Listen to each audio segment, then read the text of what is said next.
మహనీయుల విగ్రహాలను చూస్తూ ముందు తరాల వారు వారిని ఆదర్శంగా తీసుకుని ముందుకు పోవాలని ప్రభుత్వ విప్ ఆది శ్రీనివాస్ అన్నారు. చందుర్తి మండల కేంద్రంలో మహాత్మా జ్యోతిరావు పూలే, సావిత్రిబా పూలే, గౌతమ బుద్ధుడి విగ్రహాల ఆవిష్కరణ కార్యక్రమంలో ముఖ్య అతిథిగా రాష్ట్ర ప్రభుత్వ విప్ ఆది శ్రీనివాస్ హాజరై ప్రారంభించారు. అనంతరం సర్దారు సర్వాయి పాపన్న గౌడ్ విగ్రహానికి భూమి పూజ నిర్వహించారు. మొదట మండల కేంద్రంలోని డాక్టర్ బిఆర్ అంబేద్కర్ అమరవీరుల స్తూపానికి, చాకలి ఐలమ్మ, రాజీవ్ గాంధీ విగ్రహానికి పూలమాల వేసి నివాళులర్పించారు. అనంతరం గ్రామంలో డప్పు చప్పులతో, కోలాటాలతో ర్యాలీగా బయలుదేరి మహనీయుల విగ్రహాలను ఆవిష్కరించారు. ఈ సందర్భంగా ప్రభుత్వ విప్ మాట్లాడుతూ 1827లో పుట్టిన జ్యోతిరావు పూలే ఆనాడే సమాజంలో జరుగుతున్న కుల వివక్షతపై రాజీలేని పోరాటం చేశారని, చదువుకున్న ప్రాముఖ్యతను గుర్తించి ఆనాడు అణగారిన వర్గాల ప్రజలు చదువుకోవడానికి ఎంతో కృషి చేశారని కొనియాడారు. మండలంలో అన్ని వర్గాలను కలుపుకొని అభివృద్ధి పథంలో ముందుకు సాగుతామని అన్నారు. ఈ కార్యక్రమంలో మండల కాంగ్రెస్ నాయకులు, గ్రామ ప్రజలు పాల్గొన్నారు.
శ్రీ సర్దార్ సర్వాయి పాపన్న గారి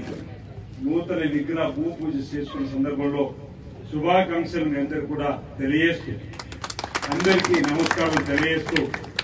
మనం వారి బాటలో నడవాలని, వారి చూపిన సన్మార్గంలో పోవాలని, అసమానతను తొలగించి, వివక్షను తొలగించి మనం ముందుకు పోయే క్రమంలో అక్కడక్కడ అలాంటివి ఉంటే వారి బాట నడిచి తీసుకుని పోయడం కోసం ప్రయత్నం చేయడానికే ఆ మహనీయుల విగ్రహాలు మనం ఇక్కడ ప్రారంభం చేసుకున్నాం. డాక్టర్ బిఆర్ అంబేద్కర్ గారి విగ్రహాలే గాని, మహాత్మా గాంధీ విగ్రహాలే గాని, ఈ విధంగా ఈ రోజు మహాత్మా జ్యోతిరావు పూలేకి సంబంధించి, సావిత్రిబాయి పూలేకి సంబంధించి, గౌతమ బుద్ధుడికి సంబంధించి ఇంకా అనేక పోరాట యోధులు, అల్లూరు సీతారామరాజు గాని, కొమరం భీమే గాని, ఇంకా అల్లూరు సెకండ్ ముందు మాట్లాడిన వెంకటస్వామి గాని, రామచంద్రమే గాని, ఉమేషే గాని,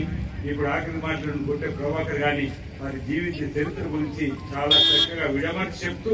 వారిని ఆదర్శంగా తీసుకుని పోయేటువంటి కార్యక్రమం. నిజంగా 1827లో పుట్టినటువంటి జ్యోతిరావు పూలే గారు ఏప్రిల్ 1వ తేదీన అనుకుంటా, ఆనాడు 18వ దశాబ్దంలోనే జరిగినటువంటి కుల వివక్ష పైన శూద్రులుగా పిలబడేటువంటి వారికి న్యాయం చేయాలని చెప్పని ఏదైతే ఒక చక్కటి ఆలోచనతోటి చక్కటి చదువుకొని ముందుకు పోతూ బాల్య వివాహాలను అరికట్టేటువంటి కార్యక్రమం గాని, స్త్రీలు కూడా చదువుకునే కార్యక్రమం ముందుకు పోవడం చెప్పని తనకు తాను విద్యావంతుడై ముందుగా తను వివాహం చేసుకున్నటువంటి సావిత్రిబాయికి ఇంట్లో అక్షరప్రవేశం చేసి ఆమెకు టీచర్ గా ఈరోజు భార్యకే చదువు చెప్పి, భార్యను కూడా ఇతర స్త్రీలకు చదువు చెప్పే విధంగా ఒక టీచర్ గా తయారు చేసి, ఆనాటి సమాజంలోనే మేము శూద్రులం కాదు, మీకు కూడా మీతో సమానమే, మేము వెట్టి జాగ్రత్త చేయి, మేము మీతో సమానమే, ఈ రోజు మేమంతా కూడా అసమానతలకు గురవుతున్నాం, వివక్షకు గురవుతున్నాం. అలాంటి సందర్భంలో చక్కటి విద్యను అందించినట్లయితే మరి ఉన్నత వర్గాలతో సమానంగా ఈరోజు ముందుకు రావడానికి అవకాశం ఉంటుంది, వెనుకబడిన తరగతులు చెప్పినటువంటి మాటతోటి ఆ కాలంలో ఈరోజు విద్యా ప్రాముఖ్యతను చెప్పినటువంటి మహనీయుడు, గొప్ప మహనీయుడు ఈరోజు మహాత్మా జ్యోతిరావు పూలే మాట చెప్పక తప్పదని. ఇంతకుముందు ప్రభాకర్ అన్నట్టుగా ఎక్కడో మహారాష్ట్రలో పుట్టినటువంటి, ఎక్కడో మహారాష్ట్రలో అసమానతలకు వ్యతిరేకంగా, కుల వివక్షకు వ్యతిరేకంగా ఆనాటి క్రమంలో ఉద్యమం చేసినటువంటి జ్యోతిరావు పూలే గారిని ఈరోజు ఇక్కడ తీసుకొచ్చడం అంటే మంచి కోసం మద్దతు ఇచ్చే, మంచి కోసం పోరాట చేసే వారికి గుర్తింపు ఎప్పుడు ఉంటుందని చెప్పడం నిదర్శనంగా ఈరోజు మనం చంద్రూరు కార్యక్రమం ఏర్పాటు చేసుకుంటున్నాం. ఈరోజు బిఆర్ అంబేద్కర్ గారి విగ్రహాలు లేని గ్రామం లేదు. ప్రపంచంలో అనేక గ్రామాల్లో కూడా అంబేద్కర్ విగ్రహం పెట్టినందుకు ఆనాడు కూడా అసమానతను చూసి ఆనాడు కూడా వీకర్ సెక్షన్ సంబంధించి ఇదో భూష్ అన్నట్టుగా వీకర్స్ అంటే కేవలం దళితులు గిరిజనులే కాకుండా అందులో బీసీలకు సంబంధించిన వాళ్ళు కూడా వీకర్స్ గా ఎస్సీ ఎస్టీ బీసీ మైనార్టీ వర్గాలని ఉన్నతమైన స్థితికి తీసుకోవాలని చెప్పి ఒక గొప్ప రాజ్యాంగం రాసినటువంటి అంబేద్కర్ గారిని ఏ విధంగా గౌరవించుకుంటాము అదేవిధంగా మనలో ఉన్నటువంటి అసమానతను తొలగించడం కోసం పోరాటం చేసినటువంటి వారికి ఈరోజు మన విగ్రహాలను ఏర్పాటు చేసుకుని వారి యొక్క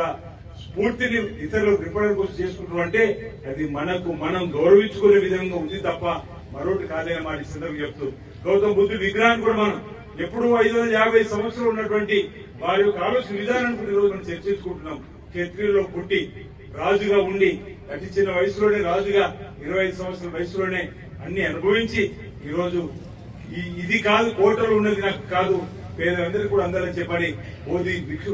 వృక్షం కింద వారు తపస్సు చేసుకుని జ్ఞానోదయం తీసుకుని వచ్చి ప్రజలందరికీ కూడా చెప్పినటువంటి సందర్భం ఉన్నటువంటి బుద్ధుడి విగ్రహాన్ని కూడా ఈరోజు మనం ఆవిష్కరణ చేసుకుంటున్నాం. అంటే సమాజంలో బుద్ధిజం గాని ఈరోజు మనం లౌకిక రాజ్యంలో ఉన్నాం. మన భారతదేశమే వివిధ కులాల సమ్మేళనము, వివిధ మతాల సమ్మేళనము, ఒకరి కులాన్ని ఒకరు గౌరవించుకుంటూ ఒకరి మతాన్ని ఒకరు గౌరవించుకుంటూ ఏ విధంగా ముందుకు పోవాలని చెప్పినటువంటి ఈ సమ్మేళనం సంబంధించినటువంటి ఈ కులాల నిర్మూలనలో కూడా ఈరోజు మనం అందరూ కలిసిమెలిసి ఉండే విధంగా చేసేటువంటి కార్యక్రమంలో పోతున్నటువంటి ఈ సందర్భంలో మనం ఆ మహనీయుల యొక్క చరిత్ర తెలుసుకొని వారి అడుగుజాడలు మనం ముందుకు పోవాల్సినటువంటి అవసరం ఎంతైనా ఉందనే మాట కూడా ఈ సందర్భంగా